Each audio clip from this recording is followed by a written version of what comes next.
한 목소리로 봉독하겠습니다. 예수는 감람산으로 가시다 아침에 다시 성전으로 들어오시니 백성이 다 나오는지라 앉으사 그들을 가르치시더니 서기관들과 바리새인들이 은행 중에 잡힌 여자를 끌고 와서 가운데 세우고 예수께 말하되 선생이여 이 여자가 가늠하다가 현장에서 잡혔나이다. 모세는 율법에 이러한 여자를 돌라치라 명하였거니와 선생은 어떻게 말하겠나이까. 그들이 이렇게 말함은 고발할 조건을 얻고자 하여 예수를 시험함이라. 몸을 굽히사 손가락으로 땅에 쓰시니 그들이 묻기를 맞이하는지라. 이에 일어나 이르시되 너희 중에 죄 없는 자가 먼저 돌로 치라 하시고 다시 몸을 굽혀 손가락으로 땅에 쓰시니 그들이 이 말씀을 듣고 양심의 가책을 느껴 어른으로 시작하여 젊은이까지 하나씩 그 가운데 서는 여자만 남았더라. 예수께서 일어나사 여자의 아무도 없는 것을 보시고 이르시되 여자여 너를 고발하던 그들이 어디 있느냐? 너를 정죄한 자가 없느냐? 대답하되 주여 없나이다. 예수께서 이르시되 나도 너를 정죄하지 아니하노니 가서 다시는 죄를 범하지 말라 하시니라. 네. 예, 오늘은 요한복음 8장 1절부터 11절까지 본문을 중심으로 다시는 죄를 범하지 말라는 제목으로 하나님 말씀 전하도록 하겠습니다. 여러분 오늘 말씀은 우리가 잘 아는 굉장히 익숙한 말씀입니다. 그 예수님이 아침에 아침이라고 됐는데 이 아침은 특별한 날 아침입니다. 어쨌든 이따 말씀을 드리겠지만 예수님이 성전에 감람산에 계시다가 감람산은 기드론 골짜기 건너편에 있죠. 거기 넘어가면 나사로가 살던 베단이라는 곳이 있고 그 지역이 벳박에도 그 지역에 있는데 항상 보면은 예수님이 예루살렘에 가면은 묵었던 곳이 감람산 그쪽에 예루살렘이 성전이 있는 곳에서 기드론 골짜기를 지나서 넘어가면은 감람산이 있었는데 그 지역에서 묵곤 하셨습니다. 그래서 감람산에 계시다가 아침에 다시 이제 성전에 들어와서 가르치고 있는데 서기관과 바리새인들이 음행 중에 잡힌 여자를 끌고 예수님 가운데 세웁니다. 그러면서 예수님께 선생님 이 여자가 가늠하다가 현장에 잡혔나이다. 모세 율법에 이러한 여자를 돌로 치라 명하였거니와 선생은 어떻게 말하겠나이까 하면서 예수님께 질문을 합니다. 이 질문한 것은 뒤에라고 하지만 진짜 그 진실을 알고 싶어서 물어본 게 아니라 예수님을 올무에 빠뜨리려고. 그래서 6절에 보면 그들이 이렇게 말하면 고발할 조건을 얻고자 하여 예수를 시험하느라. 그때 예수님께서 몸을 굽히다 손가락으로 땅에 뭔가를 쓰셨어요. 쓰고 있는데 그들이 계속해서 묻는 겁니다. 어떻게 해야 됩니까? 하면서 어쨌든 돌로 치라고 했는데 그들이 묻기를 맞이하잖아요.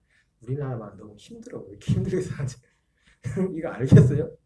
그들이 묻기를 맞이하냐는지.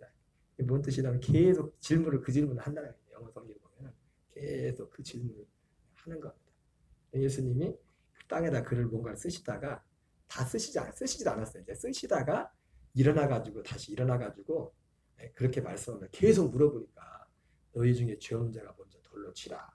그러시고 다시 몸을 굽혀가지고 맞아 쓰던 거를 이게 쓰셨어요. 상황이 그런 상황입니다. 그래요? 무슨 상황인지 아시겠어요? 그랬더니 9절에 그들이 이 말씀을 듣고 양심의 가책을 느껴 어른으로 시작한 젊은이까지 하나씩 나가고 오직 예수와 그 가운데 섰는 여자만 남았더라. 이 사람들이 작정하고 예수님을 얼마에 빠뜨리려고 지금 여자 같은 경우도 빼도 박도 못하는 거거든요. 요즘 말로 빼박이거든. 빼박. 완전히 현장에 잡혀서. 근데 그렇게 강박한 사람들이 예수님의 그 말씀 한마디에 그냥 어른부터 아이들까지 다 도망가 버렸어요.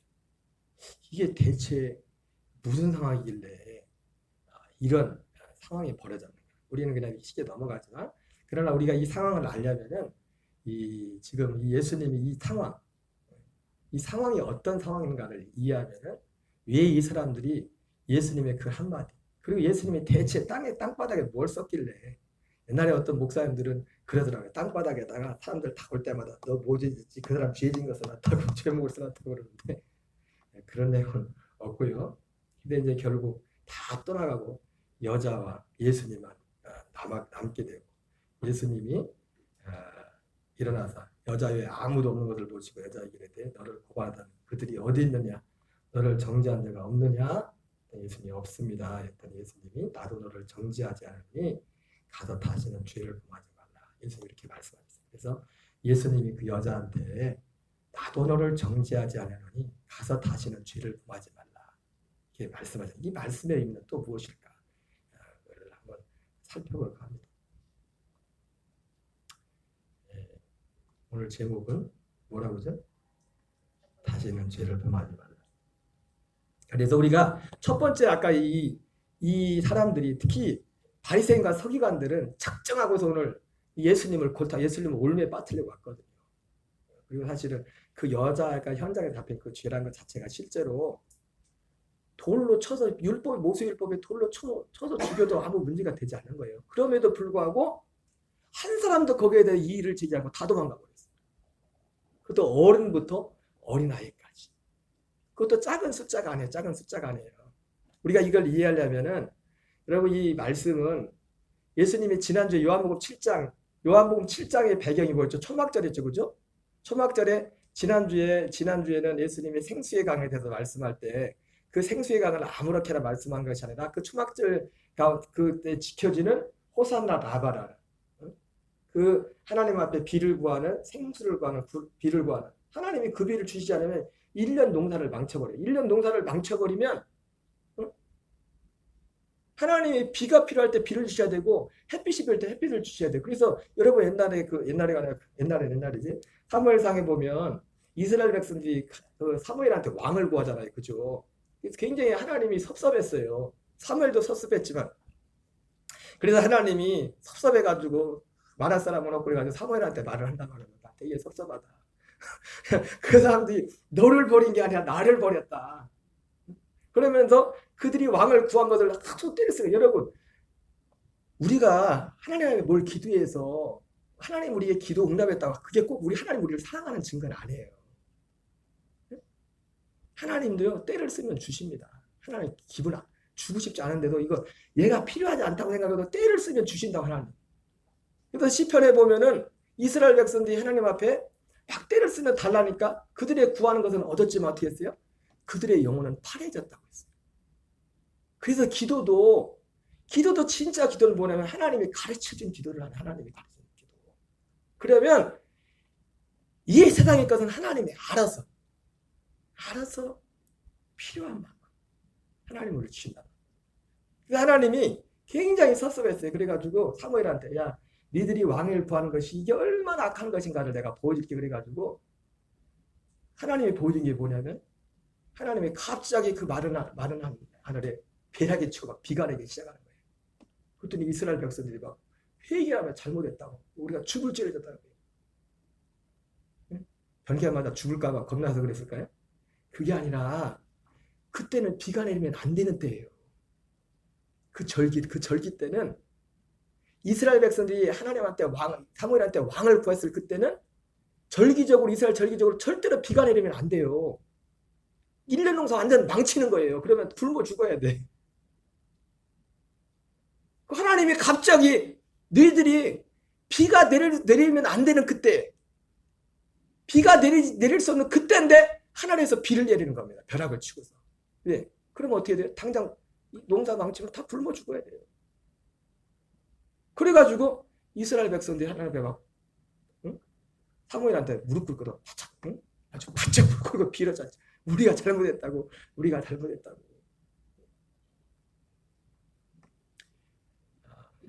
그래서 그런 배경에서 이스라엘 백성들이 하나님 앞에 살려달라고. 이 하나님이 진짜 싫어했던 거. 그걸 알게 됐던 거예요.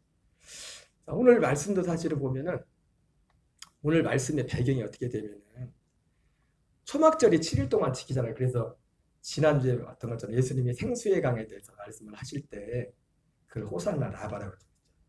안나 아도나이 호시아나 안나 아도나이 하칠리카나. 유노라고 고생 많았습니다. 여호와여 구하옵나니 구원하소서. 여호와여 구하옵나니 형통케 하소서. 시편 118편 25절을 하루에 한 바퀴씩 그 성전 그 모든 제사장의 뜰에서 이스라엘 모든 백성들이 제사장의 뜰은 평소에는 제사장밖에 못 들어가는데 다 어린아이부터 아무나 다 들어갈 수 있대.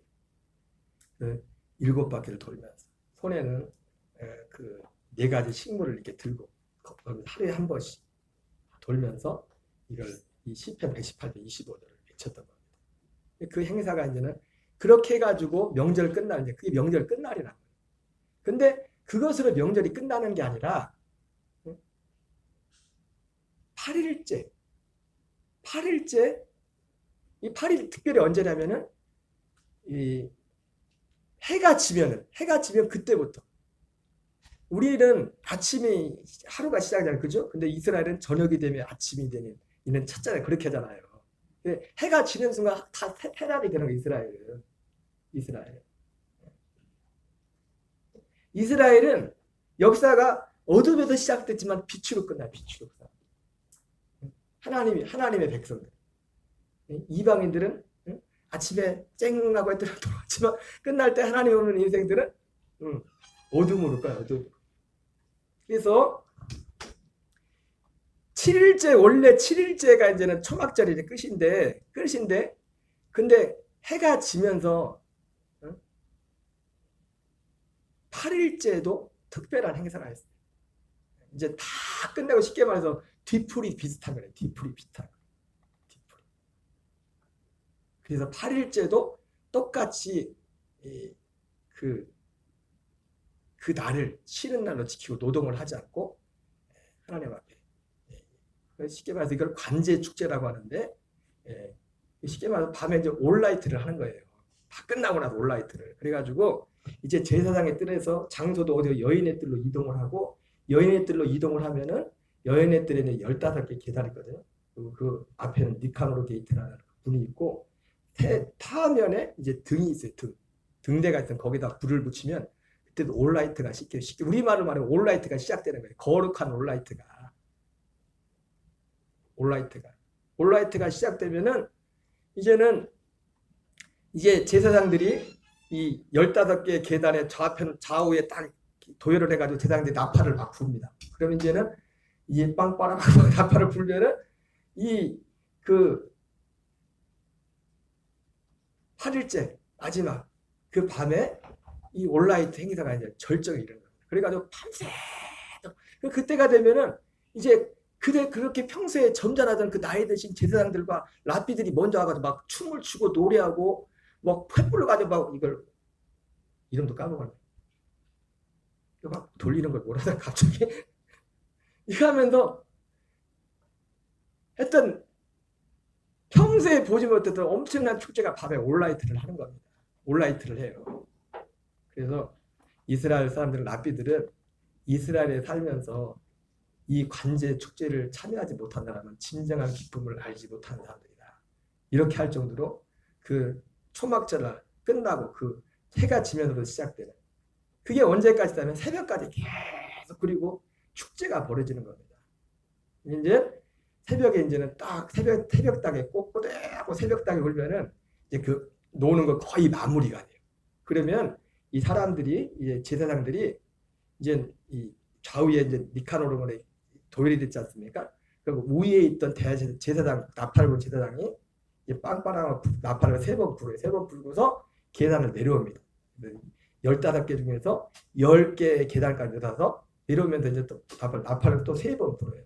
그리고 15번째까지 나팔 내려가지고 또 나팔을 3번을 붑니다.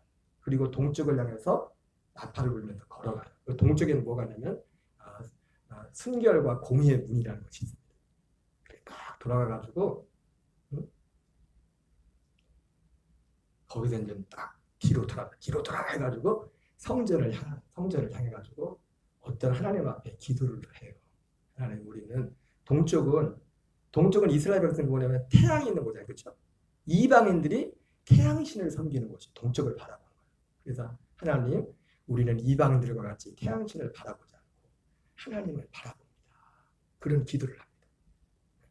그리고 나서 이제는 그 제사장들이, 아니 랍비들 중에 나이가 많이 지긋한 어른들이 나와가지고 우리의 죄를 사하시는 하나님에 대한 찬양, 그를 앞에서 선창을 합니다. 그러면 죄를 사해주는 하나님에 대해서 선창을 하는 거예요. 그래서 자기들 죄 용서해. 그리고 그 마지막 행사가 새벽 끝나고도 밤새도록 축제를 하고 마지막 그 행사가 마무리가 버리면 죄를 사해준, 자기들의 죄를 사해주기를 간구하고 죄를 용서해준 하나님을 찬양하는 그것으로 마무리가 되는 겁니다. 그리고 나서 예수님이 그리고 나서 아침이 된 거예요. 배경이. 그리고 예수님이 왔는데, 그러니까 예수님은 거기 온라이트에 참여를 안 했어요. 나 같아도 온라이트 안 했어. 체질이 온라이트 체질이에요. 예수님은 아마 해지기 전에 그 전날 7일 하고서 이제 가신 것 같아요. 감람산에 가셨다. 하루 주무시고 아침에 들어오셨고. 또 오늘 나오는 등장인물 중에 온라이트에 참여하지 않은 사람은 누가 있냐면, 누가 온라이트에 참여하지 않았을까요? 네? 바리새인과 서기관들. 그 사람들은 밤새 뭐 했어요? 가늠한 여자 누가 그 잡아가지고 예수님께 끌거나 꼬투리 잡으려고. 아니 여자 가늠하지 않는데 뭐 둘이 짜고서 온 건 아닐 거 아니에요. 실제 가늠하다 현장에 잡히다를 데리고 왔을 거 아니에요. 밤새도록 이 사람들 눈에 불을 켜고서 예수님을 올매에 빠뜨리려고 그런 사람 온다고 잡으러 다닌 겁니다. 그래도 지금 아침에 해가 밝아가지고 예수님은 성전에서 가르치고 있고, 바로 그때에 이제 온라이트의 이 여운이, 그리고 죄를 사하시는 그 하나님 앞에 기도한 그것이 여운이 끝나기 전에, 그 여운이 아직 남아있는 그때에 와서 예수님한테 그렇게 말을 하니까 예수님이 바닥에 뭘 쓰면서 너희 중에 죄 없는 자가 먼저 돌로 치라. 그리고 바닥에 뭔 말씀을 썼을까? 그 유대 랍비들은요, 유대 랍비들의 그 문헌에서, 가말리엘 문헌에서 하나님이 제일 싫어하는 사람이 누구냐면 교만한 사람. 누가 교만한 사람이에요? 아니 밤새도록 자기들 죄 용서해, 마지막에 자기 죄 용서해달라고 해놓고 회개해놓고 지금 이 가늠한 현장에 잡힌 이 여인을 데려다 놓고 돌로 치라고 하니까 처음에 다 치라고 했지만은, 그러니까 분위기가, 만약에 지금 이 분위기가 이 상황이 아니었으면 이게 상황이 쉽게 끝날 상황이 아니었을 거예요. 근데 지금 자기들도 지금 방금 전까지 죄 용서해달라고, 죄 용서해 하나님 앞에 감사하다고 막 그 찬양하고 이렇게 왔는데, 예수님이 그 배경에서 그 얘기를 한 거예요. 그리고 땅바닥에는 뭘 썼냐면, 성경에는 안 나와있지만 랍비들의 말에 하나님이 가장 싫어하는 사람이 누구냐면 교만한 사람이다. 그래서 교만한 사람에게 임하는 심판이 뭔가, 그게 불의 심판이거든요. 그거를 다니엘서 7장 10절에 나오는 말씀. 불로 심판하시는 그걸 땅에다 썼다. 그걸 보고서 사람들이, 그러니까 분위기가, 전체적인 분위기가, 그러니까 분위기에 압도되어서 그렇게 마음이 강팍했던 사두개인들과 바리새인까지도 깨갱하고 그냥 간 거예요. 보통 때 같으면 용납이 쉽게 물러갈 그런 상황이 아니에요. 그래서 오늘 이 아침에, 오늘 이 사건의 배경이 이런 배경에서 되었다는 겁니다. 이게 아까 다 드렸던 말씀인데, 그래서 이 8일째를 뭐라고 그러냐면 쉬미니 아찌르트라고요. 따라서 쉬미니 아찌르트. 초막절이 원래 7일인데, 그래서 예수님도 명절 끝날 곧 큰 날이 했잖아요. 7일째가 끝날, 명절 공식적으로 끝날인데 명절이 초막절이. 그런데 그 8일째에도, 그래서 8째, 여기 초막절에 가는 거거든요. 1회 동안의 너희는, 같이 읽겠습니다. 1회 동안의 너희는 여호와께 화제를 드릴 것이요, 8째 날에도 너희는 성회로 모여서 여호와께 화제를 드릴지니 이는 거룩한 대회라. 너희는 어떤 놈도 8째 날도 공휴일이야. 공휴일. 대체휴일인가? 공휴일. 레위기 23장 39절 같이 있습니다. 시작. 너희가 토지소산 거두기를 마치거든 일곱째 달 15날부터 이래 동안 여호와의 절기를 지키되 첫날에도 안식하고 여덟째 날에도 안식할 것이고. 이 여덟째 날이 그 올라이트 하는 그 해가 지면서부터 새벽까지 또 그 아침까지 낮까지를 말하는 거죠. 그래서 아까 제가 말씀드렸던 게 이 상황이 또 그림이 너무 흐리게 나왔는데 니카노르 게이트라는 곳에서 계단이 15군데 있고 그 아까 말했죠? 네, 그런 상황입니다. 그래서 거기서 아까 기도문 제가 다 읽었는데 같이 한번 읽어보니까 이 제사장들이 이 기도문을 하나님 앞에 기도를 한 거예요. 그 성전을 향해서. 시작. 이 성전에 계신 아버지여, 저들은 이방인들은 성소를 등지고 얼굴을 동쪽으로 향합니다. 그리고 그들은 태양을 숭배합니다. 그러나 우리의 눈은 여호와를 향합니다. 그리고 나서 아까 말했던 것처럼 나이가 지긋한 노인들이 이게 언제 하냐면 새벽땅에 울고 나서 다 이제는 새벽땅에 울 때까지는 축제를 계속 마지막 올라이트를 하는 겁니다. 올라이트. 그렇다고 뭐 불건전한 올라이트가 아니라 건전한 올라이트. 완전히 그 스타일 구겨주고 목사님들이 쉽게 말해서 앞에서 막 난리 친 거예요. 스타일 구기고 완전히 스타일 구겨지는 그런 축제를 한 거예요. 그리고 새벽땅이 울고 나서 이런 일이 있는 거예요. 그래서 마지막에 죄를 사해 주신 하나님께 찬양하는 거죠. 랍비 노인들이 먼저 선창을 합니다. 같이 읽습니다. 오 기쁨 우리의 젊은이들 헌신된 자들 혈인들이여 우리 노인들에게 수치를 돌리지 마소서. 참여한 무리들 시작. 오 기쁨 우리는 노인들과 함께 젊은이들의 죄를 씻을 수 있습니다. 다 함께 내 젊은 때의 죄를 사함받은 자는 복이 있을지어다. 죄를 지었지만 이제 사함받은 자는 복이 있을지어다. 이렇게 하고 다 끝난 상황에서 거기에 있지 않던 바리새인과 서기관들이 그 가늠한 현장에 잡힌 사람을 예수님께 데리고 왔고 거기에 또 여기 참여했던 같은 사람이 있었고 예수님이 땅바닥에 뭘 쓰면서 자꾸 물어보니까 어떻게 하냐 물어보니까 너희 중에 죄 없는 자가 먼저 돌로 치라. 그러면서 땅바닥에 누구나 다 알 수 있는 하나님이 가장 싫어하는 사람이 교만한 사람입니다. 유대인들이 그렇습니다. 그 교만한 자에게 임하는 그 심판. 그러니까 그게 교만한 거죠. 자기들도 금방 죄 용서 되려고 해놓고 아무리 이 여자 잘못했다고 죽이라고 난리치니 하나님 보시기에 얼마나 기가 차겠어요. 얼마 전까지 방금 전까지 자기들은 용서해달라고 해놓고 예수님도 그도 죽이다 보니 우리의 죄를 사준 거야. 저들의 죄를 사해달라고 그렇게 기도하라고 했는데 그래서 다니엘서 7장 10절을 썼다고 합니다. 같이 읽습니다. 불이 강처럼 흘러 그리 앞에서 나오며 그를 섬기는 자는 천천히여 그 앞에 묻혀선 자는 만만이며 심판을 베푸는 책들이 혀로였더라. 이런 심판을 교만한 자에게 이런 심판에 만나면서 다니엘 7장 10절을 쓴 거예요. 이런 상황에서 그들이 물러가고 이제는 다 도망가고 누구만 남았어요? 예수님과 여자만 남았어요. 예수님이 이렇게 말씀합니다. 요한복음 8장 10절 11절 읽겠습니다. 시작. 예수께서 일어나사 여자 외에 아무도 없는 것을 보시고 이르시되 여자여 너를 고발하던 그들이 어디 있느냐 너를 정죄한 자가 없느냐 대답하되 주여 없나이다. 예수께서 이르시되 나도 너를 정죄하지 아니하노니 가서 다시는 죄를 범하지 말라 하시니라. 예수님이 그 여인에게 마지막 하면서 끝난 말이 나도 너를 정죄하지 아니하노니 가서 다시는 죄를 범하지 말라. 그러면 이게 예수님이 말씀하신 의미가 무엇일까요?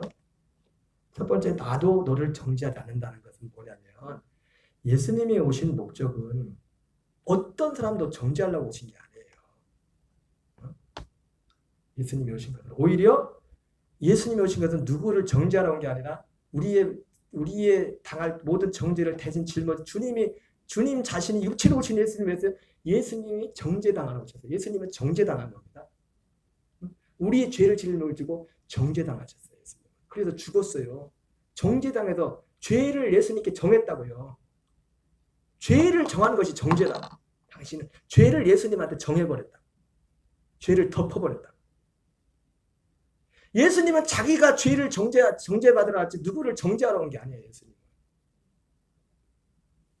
요한복음 3장 16절 17절 읽겠습니다. 시작. 하나님이 세상을 이처럼 사랑하사 독생자를 주셨으니 이는 그를 믿는 자마다 멸망하지 않고 영생을 얻게 하려 하심이라. 하나님이 그 아들을 세상에 보내신 것은 세상을 심판하심이 아니요 그러므로 세상이 구원을 받게 하려 하십니다. 그죠? 예수님이 하나님이 그 아들을 세상에 보내신 것은 예수님이 오신 것은 세상을 심판하러 온 것이 아니라는 거죠.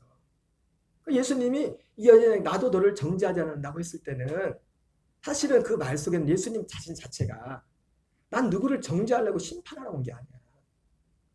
오히려 그런 말미암아 세상이 구원을 받게 하려 하시니라. 요한복음 12장 44절 46절 예수님이 오신 목적, 내가 너를 정죄하지 않는다 이 말 속에는 예수님이 오신 목적이 누구를 정죄하러 왔다는 것이 아니라 다른 목적이 있어서 예수님이 이 땅에 왔다는 거예요.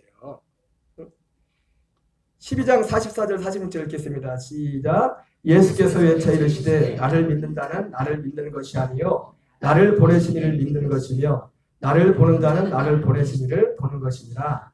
나는 빛으로 세상에 왔나니 물은 나를 믿는 자로 어둠에 거하지 않게 하려 함이로다. 예수님은 여기서 나오죠. 예수님은 누구를 정죄하러 온 게 아니라 우리를 구원하러 오셨고 오히려 예수님은 누구를 정죄하는 건데 그가 당해야 될 그 정죄를 예수님이 그걸 짊어지고 대신 예수님이 정죄받으러 오셨어요. 그리고 예수님은 그 모든 걸 통해서 예수님이 빛으로 왔대죠. 그죠?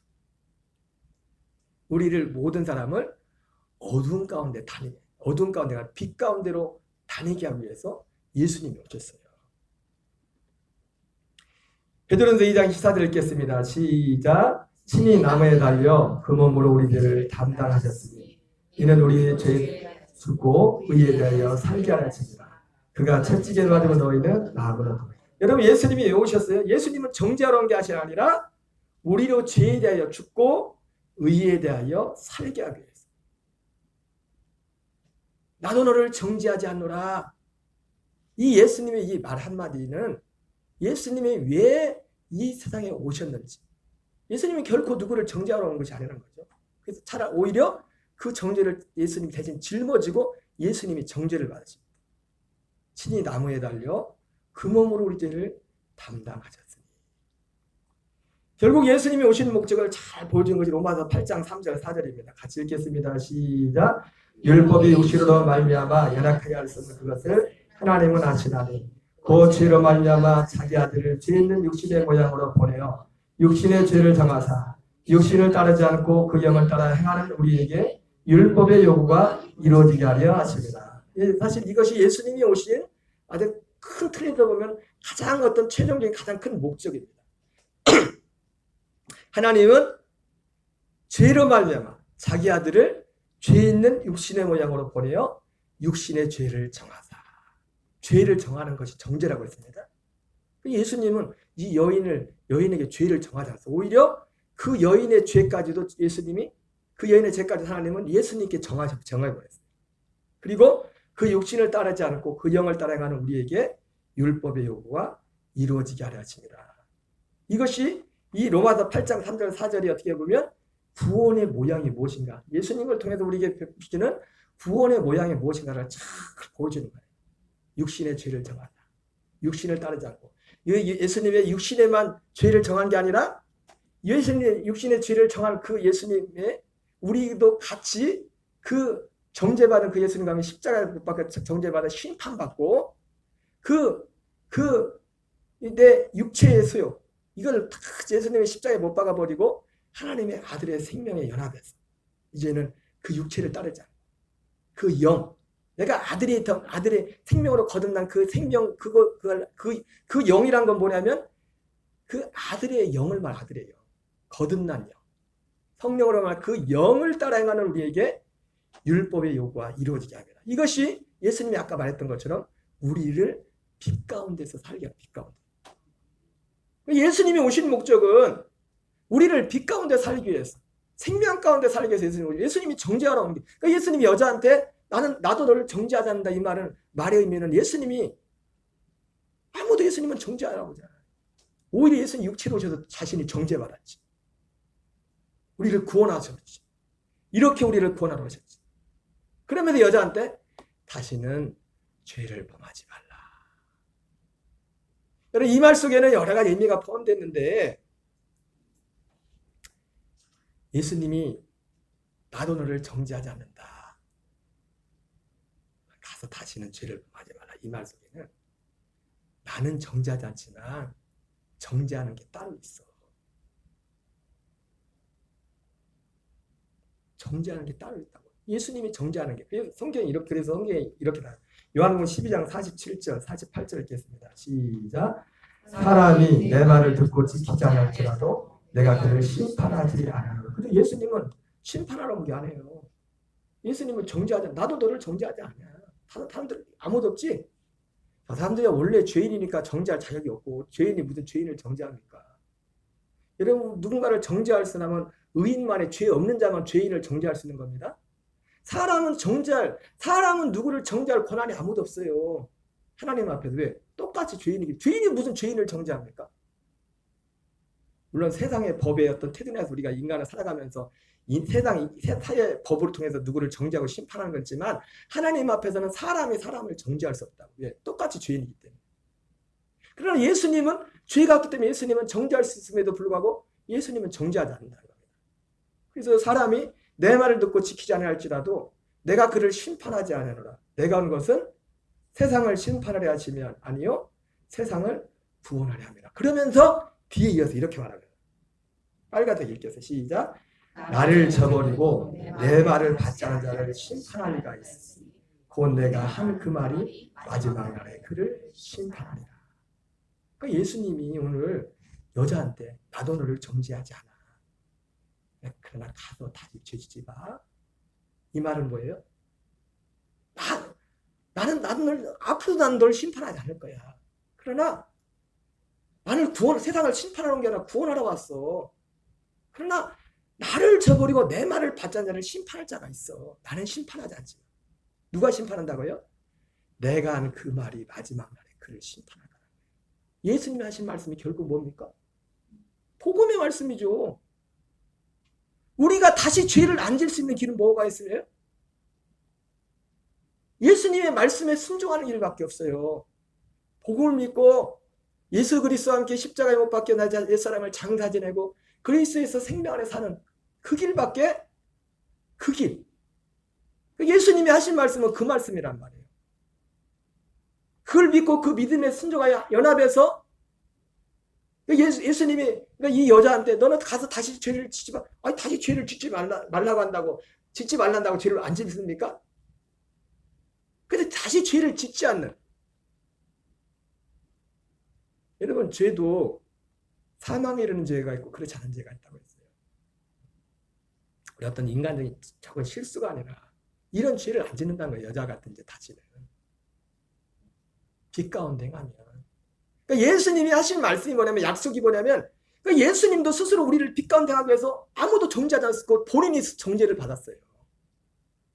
하나님도 우리를 빛 가운데 살기 위해서 아들을 먼저 정죄하고 그 죄에 있는 육신의 모양으로 보내사 육신의 죄를 정하사 육신을 따르지 않고 아들에게 먼저 육신의 죄를 정해서 아들을 심판받게 하고 이 정말 빛 가운데 행하기를 원하는 이 지긋지긋한 이 죄를 내 옛사람을 오늘도 하루를 살면서 품지 말라 이상한 마음이 막 들어올 때도 있는데 하나님 이러지 말아야 되는데 이런 마음을 없게 해주세요. 그런다고 그 마음이 계속 없어지나? 그게 아니라 그 마음을 없애는 방법이 있어요. 복음의 진리 연합에서 내가 진짜 삶하고 예수님과 함께 십자가를 통과한 사람. 때때로 내가 품지 말을 생각과 마음이 올지라도 이건 내가 아니야. 나는 예수님과 함께 죽었어. 나는 하나님의 아들이야. 하나님의 아들의 생명 안에 있어. 누구든지 그리스도 예수 안에 있으면 새로운 피조물이라. 이전 것은 지나갔으니 보라 새 것이다. 그 인식은 분명할 때 로마서 6장 3절 4절이라는 거죠. 그렇게 하고 6장에서 뒤 13절인가 한 거죠. 그렇게 여길지어다. 그렇게 여길지어다. 할 때 실제로 내 마음속에 생각 속에 그걸 잡고 있던 것들이 그게 없어진다. 그게 힘을 못 쓴다. 그리고 새롭게 아들의 생명을 그 생명에 대한 역사에서 그렇게 해서 죄를 이기게 된다. 그 어둠이 나를 주관하지 못한다. 생각이 내 양심에 어떤 영향을 못 미친단 말이에요. 나를 정죄하지 못한단 말이에요. 왜? 십자가에 던져버렸단 말이에요. 십자가에 심판받아. 매 순간순간 그런 생각이 올 때마다 내가 십자가에 내 자신을 그 생각처럼 함께 나와 함께 장사 지내버리니까 죽음에 넘겨버리니까 심판받아버리니까 더 이상 심판받았으니까 마귀가 우리를 정죄할 수가 없는 겁니다. 대신 정죄가 아니라 우리 안에 평안과 생명이 이렇게 나타나는 거죠. 요한복음 3장 18절 19절 읽겠습니다. 시작. 그를 믿는 자는 심판을 받지 않는 것이요 믿지 않는 자는 하나님의 독생자 이름을 믿지 아니하므로 벌써 심판을 받은 것이다. 그 정죄는 이것이니 곧 빛이 세상에 왔을 때 사람들이 자기 행위가 악함으로 빛보다 어둠을 더 사랑하는 것이다. 그러니까 예수님이 심판하는 게 아니에요. 예수님이 하신 그 말씀이 그 사람을 심판하는 거죠. 그걸 믿지 않고 그걸 믿어야 내가 그 주님의 복음을 믿어야 죄를 안 짓는 길을 갈 수가 있어요. 로마서 8장 아까 3절 4절에 하는 것처럼 사람이 할 수 없기 때문에 예수님이 그냥 앞뒤 없이 너 다 앞으로 죄 짓지 마. 그런다고 그 사람의 죄에서 자유할 수가 있습니까? 마음은 원인이 안 된단 말이에요. 그러나 하나님께서는 할 수 있는 길을 주셨단 말이에요. 하나님이 안 되기 때문에 아들을 죄 있는 육신의 모양으로 보내서 육신의 죄를 정하사 그 육신을 쫓아오고 그 영을 쫓아가. 여러분 눈에 보이지 않지만 그 영은 실제입니다. 우리 안에 거듭난 아들의 그 영의 역사는 실제라. 그래서 옛사람의 역사도 실제이기 때문에 하루 매 순간순간 이상한 생각들이 막 또 이상한 생각이라고 또 이 사람도 이상하게 또 하는 생각이 올 때 이걸 내가 그대로 받아버리면 그대로 아멘하고 받아들여버리면 내가 거기에 딱 잡히는 거예요. 그러나 그건 내가 아니야. 내가 아니야. 그건. 아무리 여기 주변에 요즘 여기 지형이 많이 바뀌었어요. 사람들이 땅 주인이 다 멀리 있어서 이 주변에 할머니 할아버지 내가 농사짓고 그랬었는데 농사를 아무리 많이 쳐도 주인이라도 집문서 내놓으면 집문서 땅 문서 내면은 빨리 물러가야지. 큰 소리 친다고 되는 게 아니에요.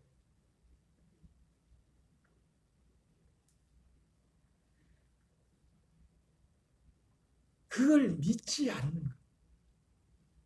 나는 너를 정죄하지 않겠다 이거야. 내가 온 것도 정죄하러 온 게 아니라 구원을 왔어. 그러나 너희를 정죄하는 게 너희를 심판하겠는데 뭐가 심판하? 내가 한 말이 마지막 날에 너희를 심판하거든. 나는 말만 한 게 아니라 예수님은 이 말을 이루기 위해서 모든 걸 다 이루셨는데 원하지 않고 믿지 않으니까 하나님은 그걸 심판할 거란 말이에요. 그러니까 이 말을 자칫 오해하면 나도 너를 정죄하니 무조건 하나님이 그냥 용서해주는 하나님으로 착각할 수가 있어요. 그런 말씀이 아니에요. 예수님이 오신 건 우리를 구원하러 오셨어요. 우리를 빛 가운데 살도록 하고 생명 가운데 살도록 하고. 그래서 예수님의 목적이 그렇기 때문에 예수님은 아무도 정죄하지 않았어요. 오히려 모든 사람이 받을 정죄를 자기가 짊어지 다시 당신이 정죄를 받았지. 그리고 우리가 생명을 얻을 수 있는 모든 길 죽으시고 부활하시고 승천하셔서 대제사장이 되셔서 영원한 속죄를 이루시고 성세가 약속대로 내가 처소를 준비하여 이와 같이 그리스도께서도 많은 사람의 죄를 담당하시려고 단번에 들으신 바 되셨고 죄와 상관없이 구원에 이르기 위하여 자기를 바란다더니 두 번째 나타나십니다. 내가 처소를 준비해서 다시 너에게 와서 너희를 내게로 영접하여 나 있는 곳에 너희도 내가 있게 하리라. 우리 옛사람은 십자가에서 장사지내버리고 믿음으로 정말 사망한 자는 그 십자가의 죽음을 통과해서 옛사람의 죽음을 인력으로 안 되는 오라 나는 권고하노라 내가 왜 이런지 안 되는 그거를 십자가를 통과함으로 우리 죽음을 통과하게 하고 통과한 옛사람을 장사하는 그 영을 그리스도 안으로 이끌어서 거기서 우리의 영의 영원한 성장을 이루시고 그래서 아들의 생명으로 우리를 거듭난 그 영으로 살도록 그 영으로 이게 새로운 창조예요. 새로운 창조. 전에도 없었던 오직 아들을 통해서 아들 그리스도를 통해서 창조하시는 새로운 창조. 우리의 새로운 생명. 우리의 영과 아들의 영이 한 생명이다.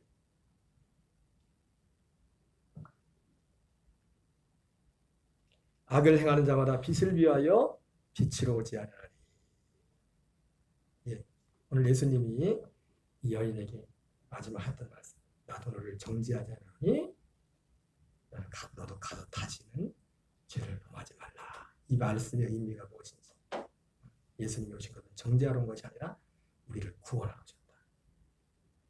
그 여인에게 다시는 죄를 범하지 말라는 것은 나를 믿으라는 거죠.